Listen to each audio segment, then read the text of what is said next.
As the pace car rolls off here, Ryan Griffin alongside Bobo Jones on the front row here at Auto Club Speedway.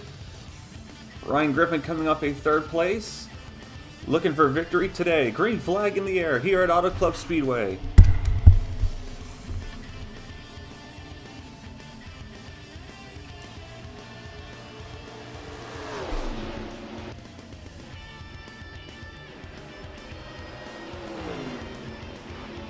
Griffin clears Bobo Jones through 1 and 2. Cody Lamas in the 4 car moves up to second place. He's going to slot in right behind the 1 car of Ryan Griffin here. Oh, trouble in the mid-pack. Nick Breeding has been spun in the 54. Breeding's been spun. No caution thrown. Tyler Black, I think, was going through the grass. But Breeding is around on lap 2. Here's a replay of what happens here. Ryan Butcher gets into the back of the 84 of Tyler Black, which sends Breeding around. And Tyler Black goes through the grass here, and this is actually some really good car control. Goes right to the grass, gets her right back onto the track, and keeps the car going. And only lost about 3 spots. So unfortunately for Nick Breeding, but very lucky for Tyler Black. And Black throws a block on Kukulon, who had a run off at turn 2. And I don't think Kukulon's happy about that one. Black threw a bit of a late block there. I have to say, I'm really surprised a caution was not thrown. Nick Breeding is spinning right in front of the pack and almost gets nicked by JD Martin at the very end, no pun intended. Oh, we got trouble! Kukulon got into the back of the 84 in turn 1! And that's got several cars in the wall. Aiden Shepard, Patrick Smith, the points leader. Corey Williams also involved. Oh, that is a massive accident. Now the caution has finally come out. So Nick Breeding does catch a break there, but what on earth just happened in turn 1? So here's what happens here. You can see the smoke from Breeding's spin. Kukulon getting a draft off the 84 Tyler Black. Goes onto his bumper. Goes directly to his left and just hits him into turn 1. Remember, about a lap ago, Tyler Black had thrown a block on Kukulon, and you have to imagine that may have potentially been some payback. We'll have to look at a few more replays here. Here's another angle here. Oof. Yeah, that was a bit much. I'm not sure what Kukulon was thinking there. I get being frustrated by a block, but if that was intentional, that was completely overkill.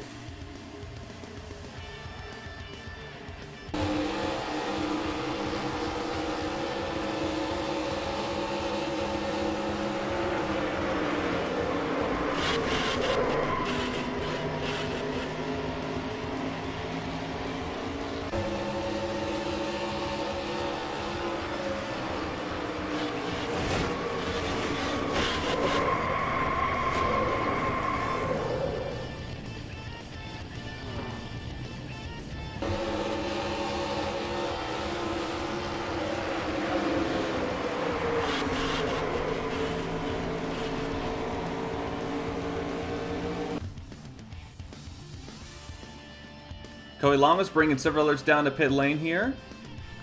Seems a couple of guys are going to come in and top off on fuel, as we only ran a very small handful of laps before the caution came out here, but this is expected to be a 2-stop race, but by pitting here, you could potentially go pretty far into the run. I believe it'll still be a 2-stop race, but you may not have to take as much fuel at the very end if this stays green after the green flag comes out. Coming to the restart here, the top 17 did not pit, so they have now taken the front of the pack here. John Ard in the lead, Bobo Jones second, Kyle Collins third behind, Jake West in the 16, and Diego Yepes make up your top 5. So this is going to shuffle the order a little bit here. Definitely going to have some work cut out for those who topped off, but they have to be thinking long-term gain here for them to make this type of move. Oh, Nick Breeding! He's been hit again! Oh, Nick Breeding. Nick Breeding got lucky with a caution after getting spun on lap 1, and he just got put in the wall by J.D. Martin and Lars Van Schaik. They got together. Oh boy. Talk about terrible luck. So we're actually being told there was actually some kind of build-up for this. Let's see. J.D. Martin and Breeding and Schaik were all running in a train together. JD got into the back of the 33, and I guess Martin decided that he wasn't happy about what just happened, and he just puts Schaik and Breeding in the wall.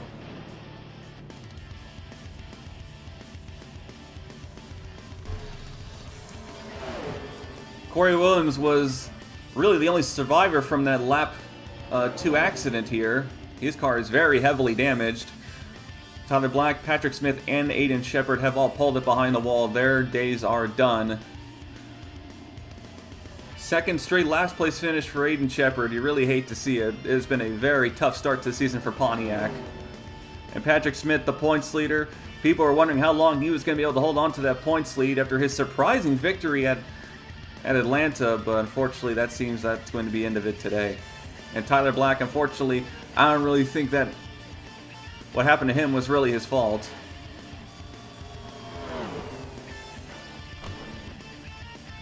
Battle for the lead here. Bobo Jones has cleared the 34 of John Arndt for the lead. Kyle Collins now trying to capitalize by maybe taking second from Arndt as well. But Bobo Jones has taken the lead.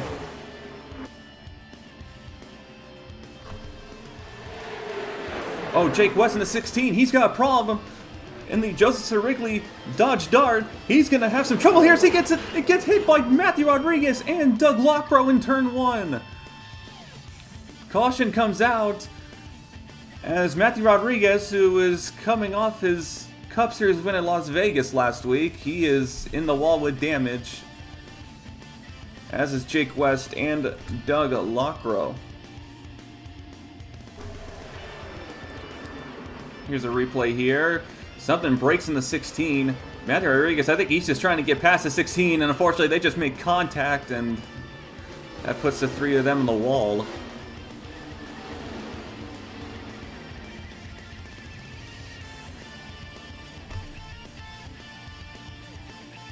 So that topping off strategy at the start, I don't think really paid off very much for a lot of people, as Bobo Jones is going to bring the entire field down pit road, as now you are going to have to come to pit road, because from here, this is actually potentially a one-stop race. So Bobo Jones and the entire field are going to come down the pit lane and most likely take tires and fuel. Here is the race off pit road here. Bobo Jones keeps the lead. Oh, Ryan Griffin has got a problem, and Cody Lamas and Sean Angel have made contact. Off the pit lane exit, Gatlin Downing, the 12, also has a bit of an issue getting off at pit lane.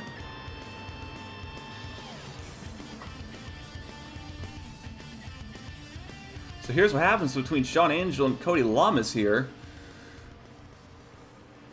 Angel doesn't really have much place to go there, and oh, yeah, that was just bad. That was a bad release on the 4, but there was not much room for Angel to go. I think he was trying to give the 4 some room, but he was in a 4-wide sandwich there. And that's going to give the 44 team some very significant damage. And you have to imagine that also has given the 4 team some damage as well. Bobo Jones leads the field back to the green flag. Luke Martin in second place behind him. We've had 2 cautions so far today, which is more than we've had in roughly a month. But hopefully this field calms down here. It's been a very interesting first third of this race. As Bobo Jones leads through turns 1 and 2. Dylan Young with a very good restart. He's already next to John Arndt for 3rd place. Luke Martin, he himself is coming off a top 5 Las Vegas, would love to get another one here, maybe potentially a win. But Bobo Jones, that car looks really good as he pulls away from Luke Martin's through 3 and 4. Cody Lamas does have some damage on the rear here, as you can sort of see after his contact with Sean Angel on pit road. And you have to imagine, after what happened last week at Vegas, Eric DeMax hit the wall on lap 1 after contact with Fisher and Marchesi. And that kind of threw out the handling of the Ford team, who had a really good car that weekend, and you have to believe this might be the same case here. Lamas looks like he is struggling in the corners a little bit, or at least on entry. So this is going to be a very frustrating day for Curse Racing, it seems.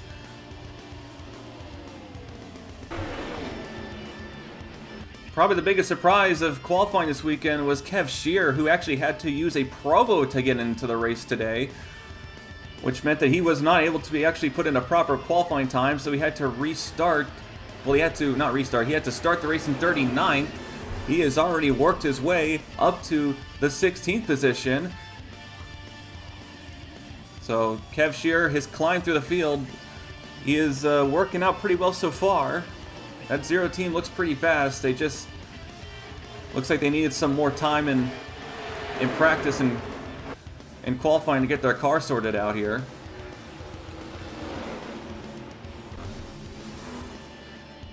So 12th through 20th is a complete mess right now as RJ Bishop comes up into the aid of Brandon Crasta, which puts Crasta in the wall. Brandon Crasta coming off his big win in Las Vegas last week. I don't think he saw that contact from Bishop coming. Kukulon takes advantage of that little scrap in turn 4 to take those 2 positions. Actually 3, as he's going to get past Ryan Reed as well.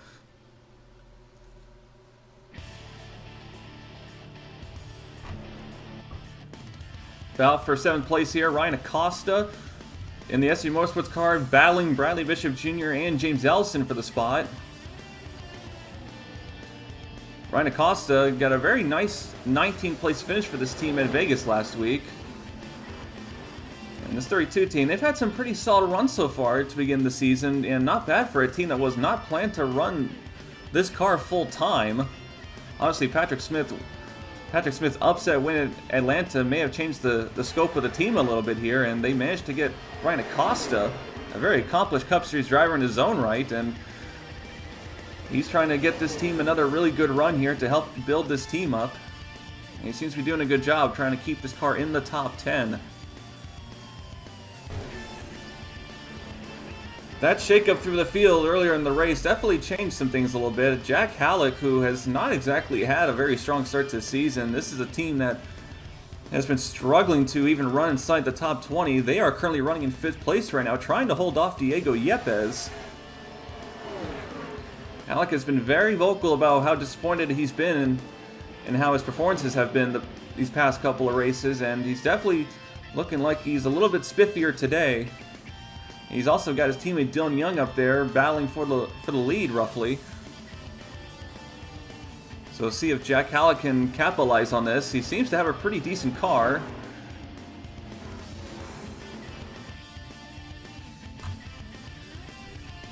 We have reached the halfway point here. Dylan Young has got a really good run off at turn 2 as the battle for second commences here. Actually, I guess you could consider it the battle for the lead as well, as Bobo Jones has not been able to really fully pull away from this field here. Dylan Young in the 64, making one of his very few Hardee starts this season. Jesse Turner coming off a 2nd place finish in this car last week. Dylan Young definitely wants to try and one-up that. I'm sure teammates love to one-up each other here, and I'm sure Young is going to try and do the same thing.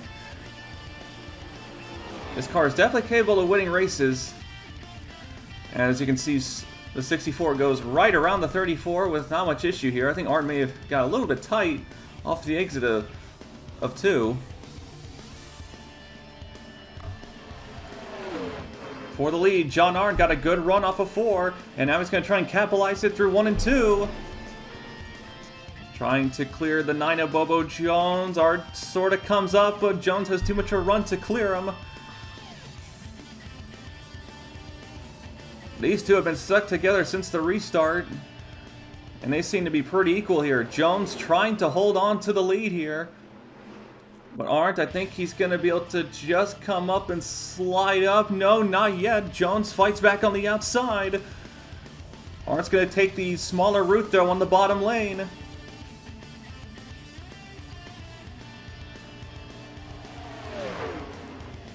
Arndt's going to try again to clear.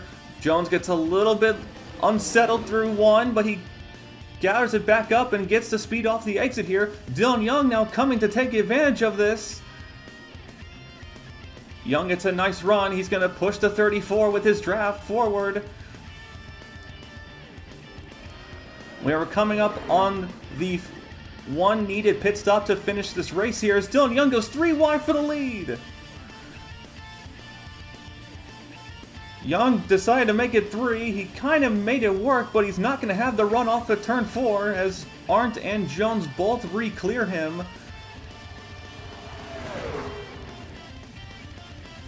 But John Arndt through the middle lane, he does finally clear for the lead. And now Young is trying to take second place from Jones.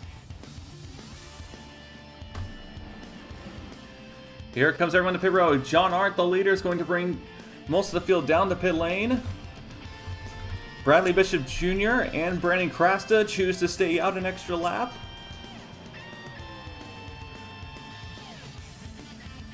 This would definitely not be the first time we've seen Bishop go for the overcut strategy here. And we'll see if it works out for him this time. Brandon Krasta now coming up to his back bumper here. And Krasta's getting a little bit close. He makes some contact with the 45 there, and that was kind of unnecessary. Here comes Bishop and Krasta. They were the only two to stay out that extra lap here. So we will see where they come off at pit lane here. There's roughly about 2 seconds of tire fall off.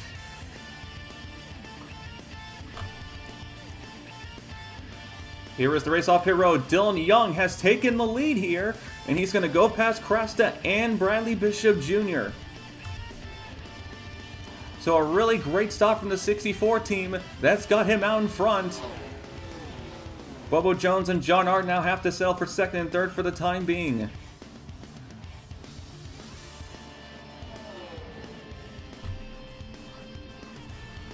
So if things couldn't get any worse for Rodriguez Racing, Noah Hart had a really big problem exiting his pit stall here.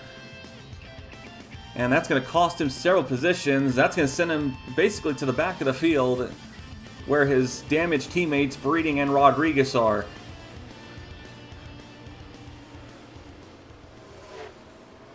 Well, if they have one positive, it's Bobo Jones is fighting for this win right now. But his 3 teammates, this has been a day to forget. Also, apparently Ryan Griffin also had another problem on pit road. Remember, he lost several positions on pit road under caution, and it looks like he's going to lose even more.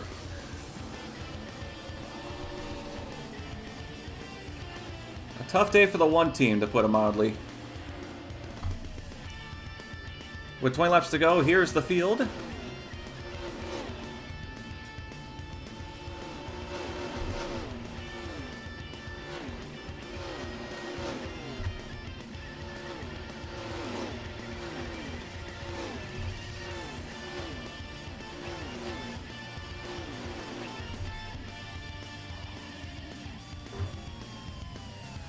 Bobo Jones and John Arndt have caught the 64 of Dylan Young here as they essentially drafted their way up to him.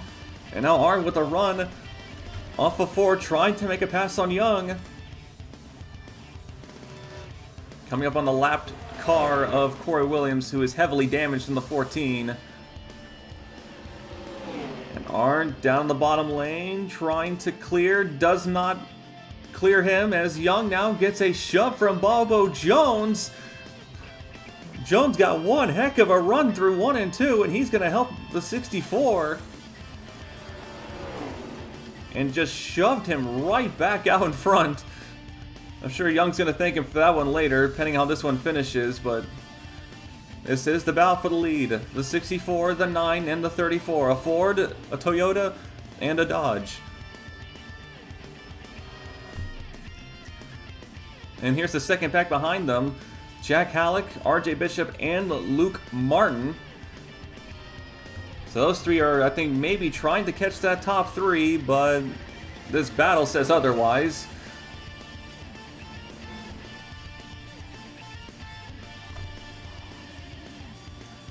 Ryan Acosta, he's got his hands full right now, trying to hold on 8th place here. He's got Krasta, Shear, and Eves. All three CM racing cars hounding him for the position here. Krasta gets by, Shear gets by. Eves can't exactly get there, but Acosta in this SD Motorsports car, which is definitely not as good of a car as the cars around him. Acosta's giving it everything he's got right now.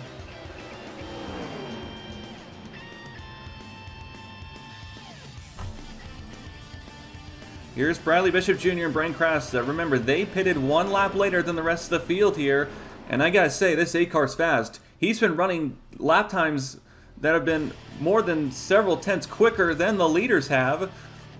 Krasta was roughly about 6 seconds behind when the pit cycle ended, and now he's made up the gap to 3.8. So this 8-car, they've kind of struggled today. They've been stuck running 10th through 20th all day, but they have managed to put something together here. This 8-car is very fast. Meanwhile, for the lead, Bobo Jones and John Arndt made contact off of turn 2. And that actually helped Jones. Somehow that actually helped the 9. Arndt got into the back of him. I'm not sure what he was intending to do. I don't think pushing him in front of Dylan Young was the idea, but it worked out for him. So Jones takes the lead. Young and Arndt side by side for second place. I don't think Dylan Young saw that one coming.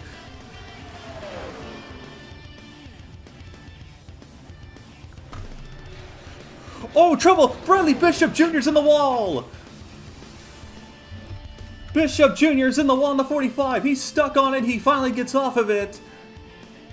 And that's going to cost him several spots. That's going to knock him out of the top 10.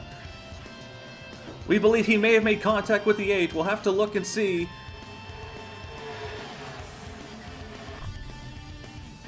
Here's a replay of what happened here. Brandon Krasta just all over the back of the 45.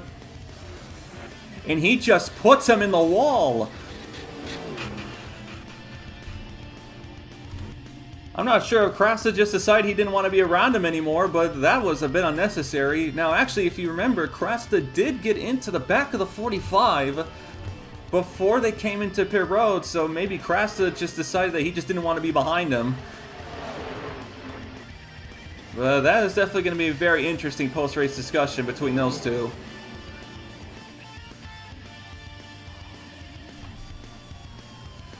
Less than 10 laps to go here. Bobo Jones trying to hang on and capture his third career Hardee's National Series victory here as John Arndt makes a bold move in the bottom lane here. Almost does the move that Kuklon did to Black in turn 1 earlier in the race, but Arndt trying to make the pass here cleanly, but Bobo Jones with a strong run off of turn 2. Arndt's not going to be able to clear him.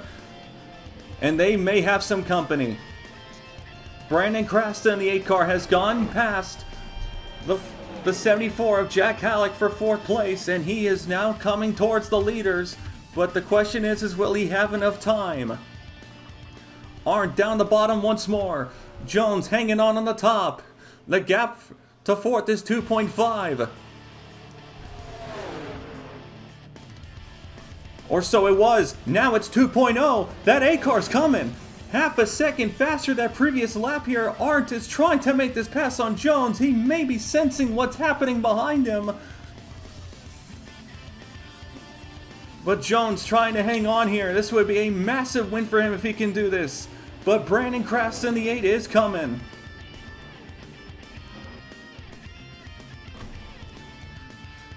Arndt on the bottom again against Jones, trying desperately to make this pass as the gap between 1st and 4th is now 1.69. This 8-car's coming. This is going to get very, very interesting here. You can see Krasta, he is hauling it towards this top 3. Dylan Young back there in 3rd. He was the leader at the end of the cycle. He is now probably trying to weigh his options here. What does he do here? That 8-car's way faster than he is, as the gap now goes down to 1.22. Here comes Young a little bit. I think he may be sensing that if he's been biding his time, he needs to start moving now with 5 laps to go. Brandon Krasta is not the only CM car with some speed. Kev Shear is also running some very fast laps compared to the leaders here, but he is stuck behind RJ Bishop in the 71. This is the battle for 5th place. This has been a great race for Kev Shear considering his starting position, and he would love to leave this track with a top 5 finish. But right now he's got Jack Halleck, Jordan Fisher, and a pack behind him here who are all trying to get some final spots here. But back up at the front, Brandon Krasta has caught the 64 of Dylan Young for 3rd place. John Arndt has still not been able to make the pass on Jones. They are side by side for the lead. Krasta trying to come up and take 3rd. He can sense the opportunity in front of him with 3 laps to go. Arndt now side by side with the 9. He's actually got a good run off of turn 2, and he's got draft from Krasta. Dodge, Toyota, Ford, and Chevy all battling for the win here. Side by side for 1st, side by side for 3rd. Coming up on 2 laps to go here. We'll take you there to the end. Jones on the outside lane. He's going to keep the lead with 2 laps to go. Krasta has gone past Young for 3rd. Here comes Krasta with a big run through 1 and 2. That 8 car is turning very well in the corners. Here comes Young now with a run. He's going to shove the 9 of Jones. Arndt looks like he might be able to clear the 9, but he cannot risk giving the 8 a hole. Here comes Krasta. What a story this could be if he could take the lead. Here he goes below the apron. Krasta trying to make the apron line work. This is crazy. Krasta, he has no draft though. Arndt has taken the lead. Jones pushes him through. The white flag is in the air. Krasta's got the faster car, but he's got no drafting help. John Arndt has taken the lead here. Krasta needs to clear the 9 if he wants a shot at the 34 in turn 3. But he's not going to do it there. Krasta is now stuck. What will Dylan Young do? Will he help the 8 or the 9? He's going to go with the 9. Through turns 3 and 4, John Arndt makes the final pass, and it's going to be the final pass of the race. John Arndt comes through 3 and 4, the 2 behind him are stuck together, and it's going to give him the victory. John Arndt and the Zaxby's 34 Allen Family Racing Team Dodge Dart takes the checkered flag at Auto Club, and what was an incredible finish. Krasta made one heck of a run. He gets a 2nd place out of it, but what a drive through the field. 6 seconds of a gap he had to make up, and he sure as hell made it up. Jones comes across 3rd, Young in 4th, RJ Bishop holds on to 5th, Kev Shear finishes 6th, Jordan Fisher 7th, Jack Halleck a much needed top 10, he gets 8th, Luke Martin 9th, and Ryan Acosta of Racing Motorsports scores the top 10 he was fighting for.